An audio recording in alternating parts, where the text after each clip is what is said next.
normally. Thank you. Yeah. In my school also, teachers have to wear some special clothes. We can't go to school with jeans. Teachers. No jeans. No sports, no trainers, teachers. We also have some, and the men's house too cut there. What about miniskirt?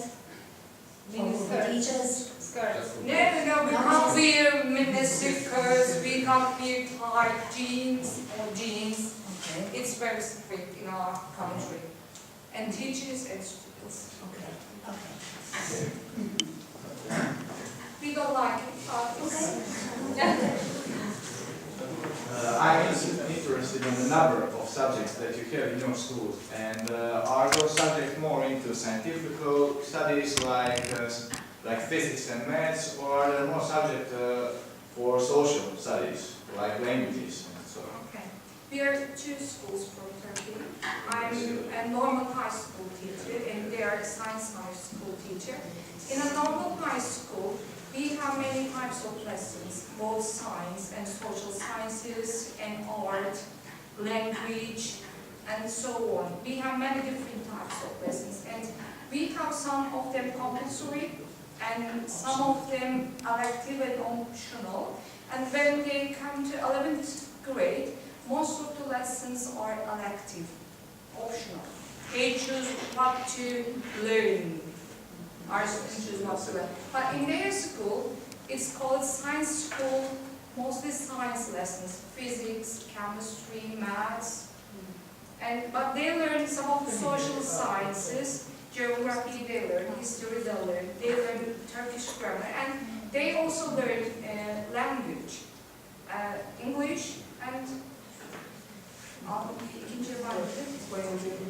Spanish, German, French, German, but mostly science because it's a science school. That's active school. Yeah.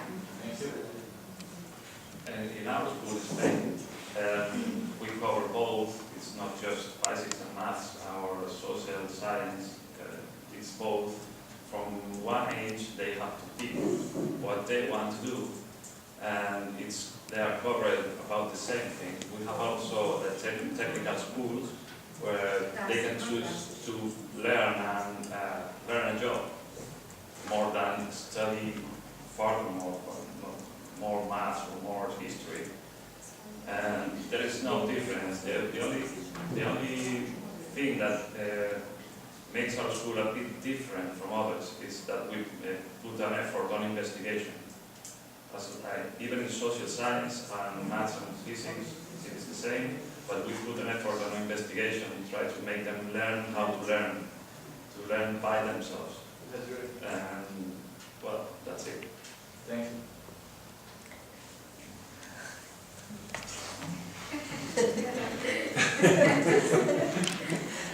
We have around 12 or 13 subjects each class per year. We have different profiles, classes. The classes have specific purpose. I don't know how to say it. They study, some of them study science, some of them study philology, some of them study languages. So it depends on the type of the class. But mainly they have some compulsory subjects. Everybody studies math, our language, in the first 2 years in high school. Then in the last 2 years, they have more optional courses. This is it. Thank you very much. My question is, do your students have some extracurricular activities?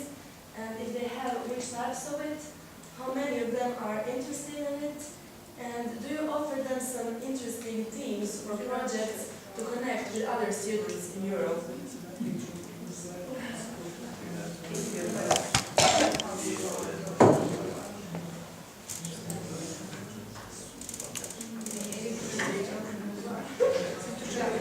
In our school, most of the children have extracurricular activities. We have some clubs, we have some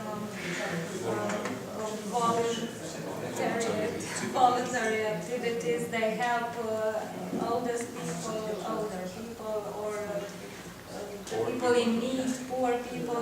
They are organized in all kinds of clubs. We have dance groups. We have groups that like to travel, to go to mountains, hiking, something like that. We have groups for this, clubs for this. We have music groups. And about your question about connection with other countries, we have a lot. Some European projects, Comenius, Erasmus, and they are also involved in voluntary projects, links with other schools in Europe.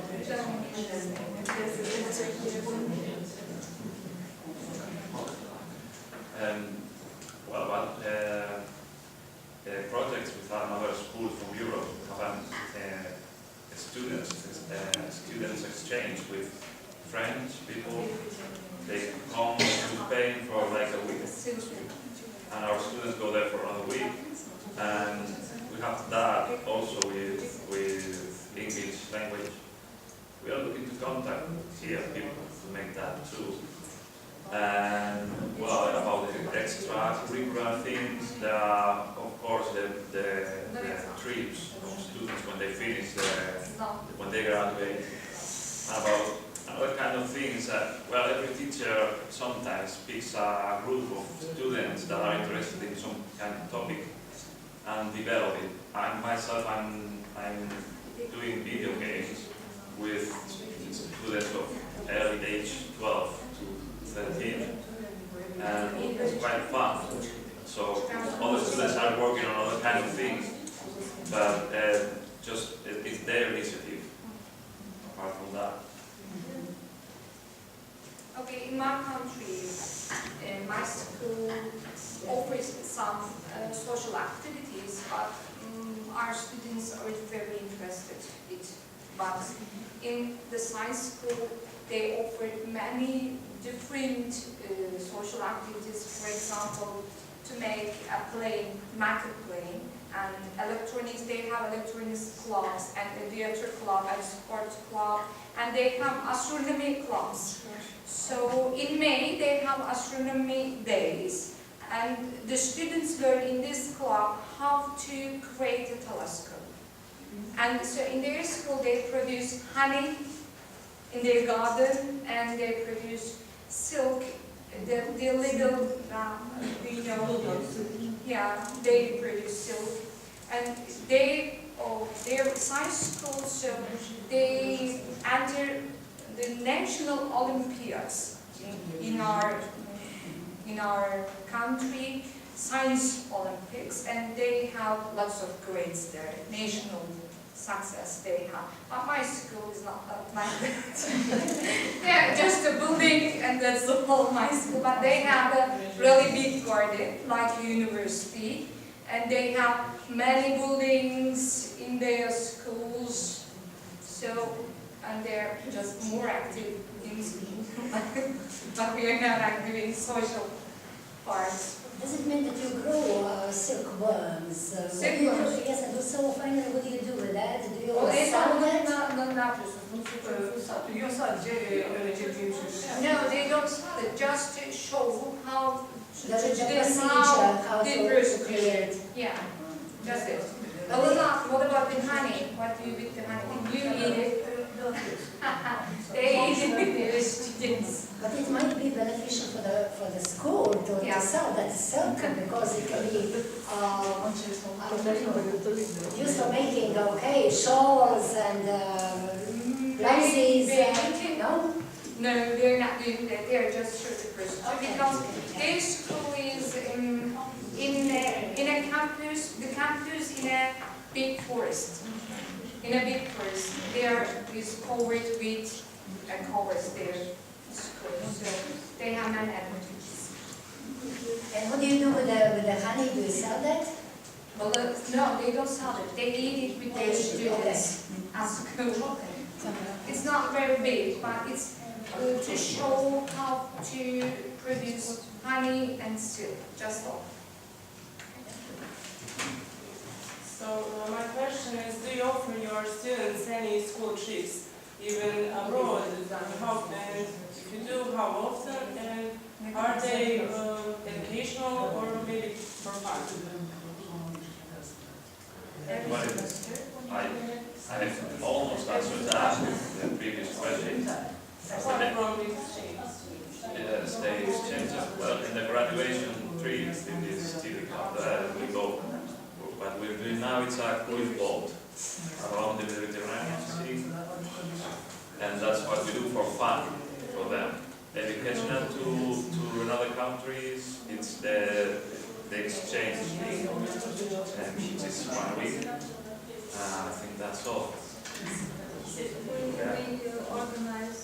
We organize trips for each class, 1 or 2 a year. Mostly one semester, I guess. To the mountains, we have mountains there, and to the seaside very rarely, but to the mountains mostly. And we have a lot of things to do. Romania is quite a big country, and we have a lot to visit there. About exchanges, we have an exchange with Spain, one project Erasmus or Leonardo is the 3rd, 4th year now. We have exchange, we sent about 30 pupils in Spain for 20 days, I guess. They stay there and they, 2 weeks, and they work in IT companies there. They see what it means, they get trained there, and then they come back. In Portugal too. And we had some Comenius and Leonardo projects with Germany, with Norway, with Italy, with Portugal, and we visited those countries too, and they visited ours. This is mainly what I wanted to say. In my school, we organize local trips to touristic places with our students, because many of our students are socially disadvantaged and they haven't had a chance to visit other cities, other touristic places. Or one of my students even didn't see anywhere of her town, and nowhere.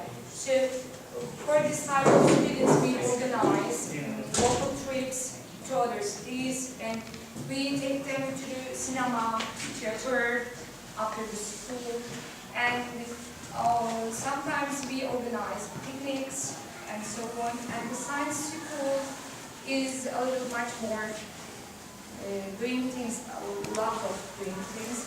For example, they have an orientation program for the new students, for newcomers. The new students goes and see around for 3 days the school and the city in the orientation program, and they make university visits, and they make local visits, many local visitors, and every month they go to the theater with their students, and also they have lots of local visits to other cities like us.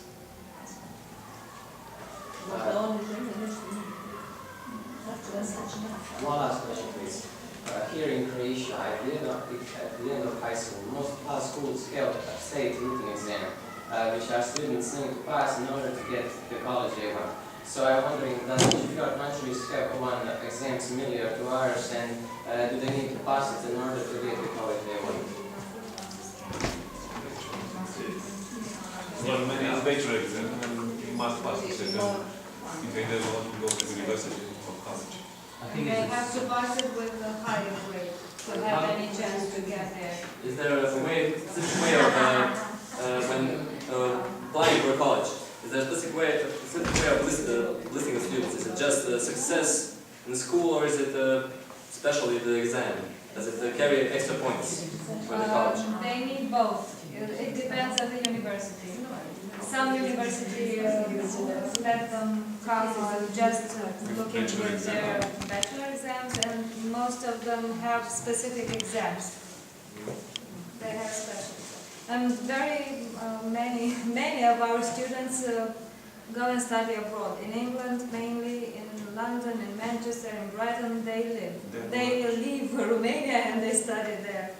In Germany, Denmark, but mostly England. About 20%, I guess. 50. About that 15. many of our graduates leave. Yes, in Spain it is the same. They have to pass an exam to get to college, and every college, well, every college picks how important is that exam and their previous grades at school.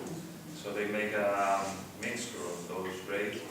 And well, if they have 100 places for students, the first 100 students get to that college.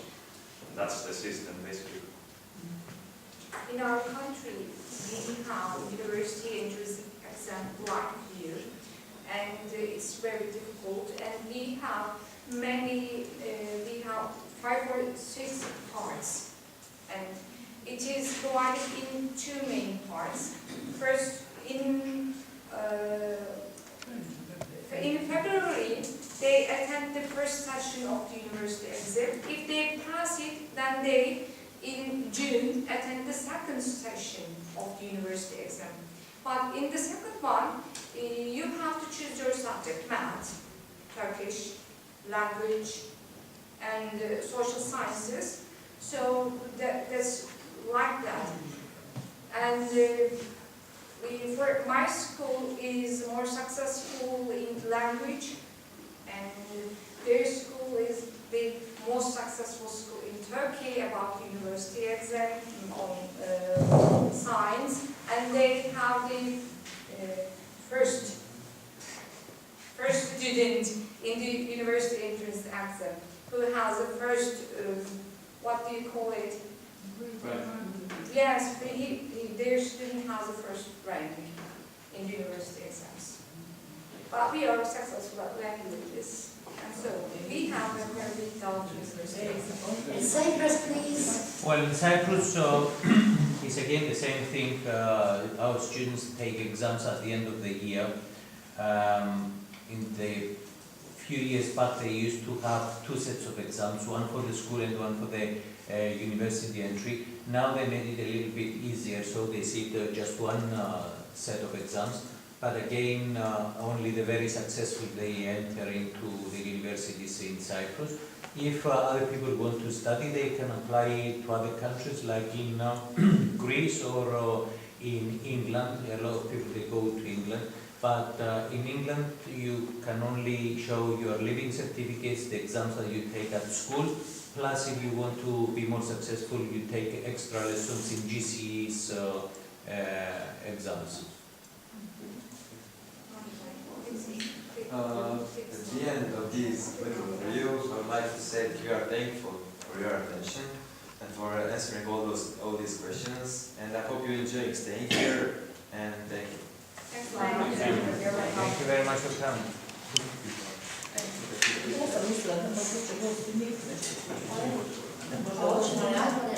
I would like to add something. Is there anything that you would like to ask them? Please, if there is anything to ask, please, we will be happy to answer it and also far now. So this was spontaneous. Don't think that we instructed them what to ask you. Now you are free to ask whatever you want. If there is anything you would like to ask them, okay, you are free to ask. Yes.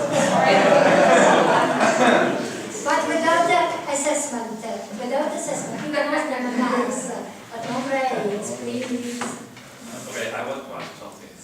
When you are studying any subject, where we are talking about maths here, but any subject, when you are taught something, have you ever thought that I really think this is interesting, that they are not doing it right. This should be taught in a different way. And what was your idea when you thought that? If you ever had that thought? I think that this school is very successful also on the national level, and I think it's because of our teachers. They're very good at their subjects and their expertise. But I think sometimes with languages and especially languages, you can use media like films, video games, to make more interesting for the students. It won't actually change the way of teaching, but it will make the students more comfortable when learning new stuff. Now,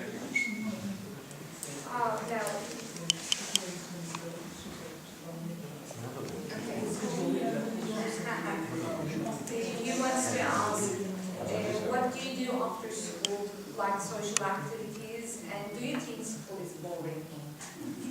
Be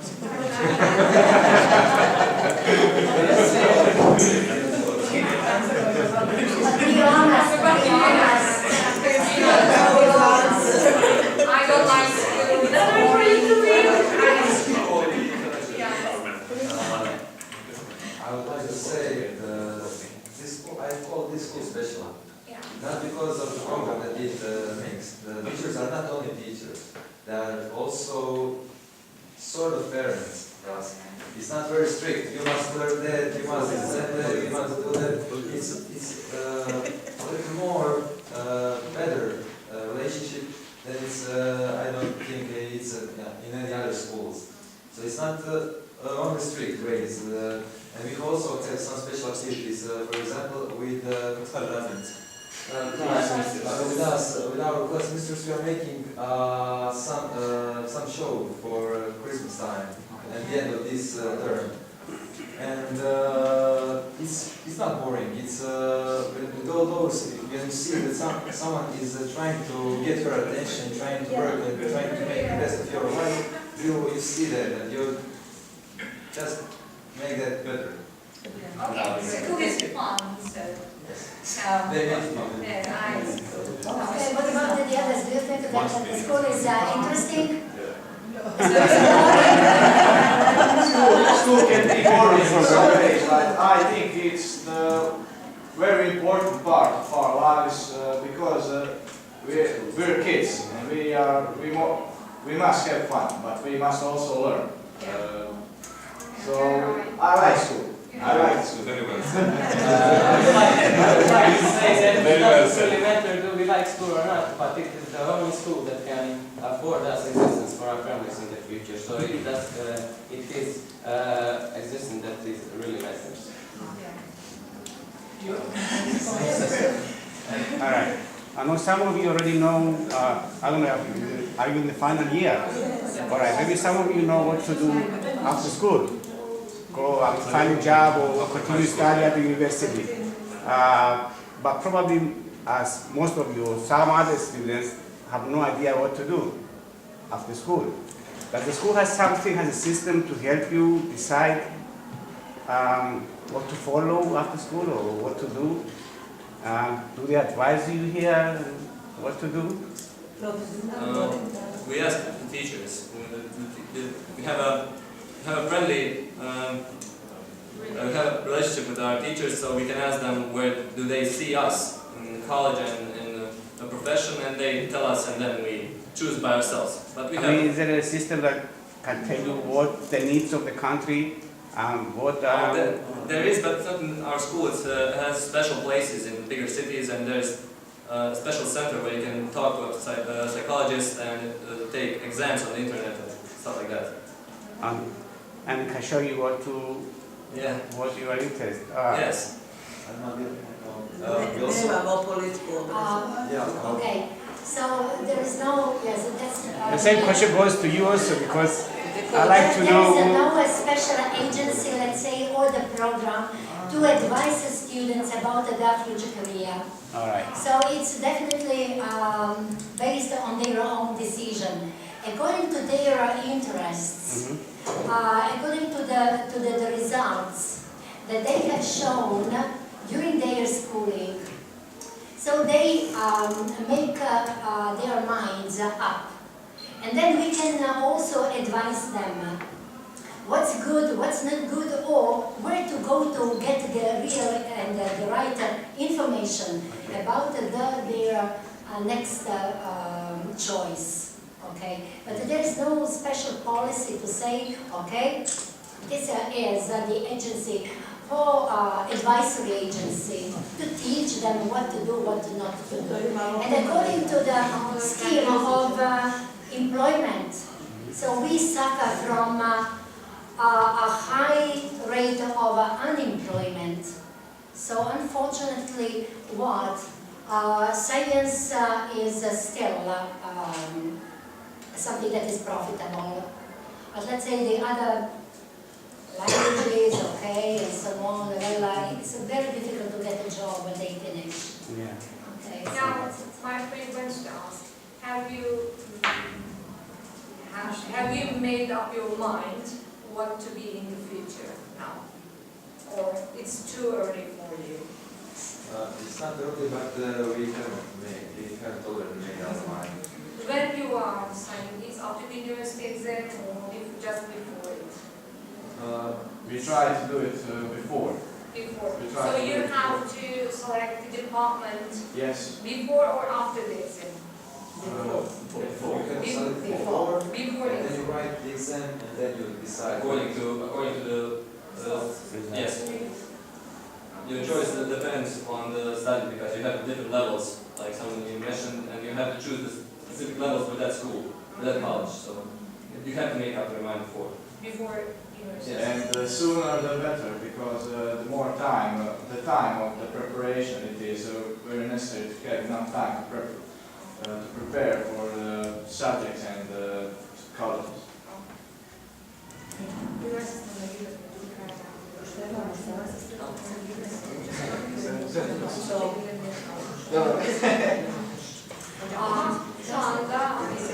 Something to add, so they decide themselves, since according to the educational system in Croatia, parents are the ones to pay for everything. So parents invest, yes, into them by paying, and there are not so many scholarships. And there are no loans and grants and so on, so it's upon their parents. That's why it's basically their own decision what to study and which college and where, and so everything is according to the results that they have here at school, together with the results of the matura exam, the final exam, which is a national, it's a state exam passed all across Croatia at the same time, under the same conditions, the same tasks, and everything is evaluated on the same basis.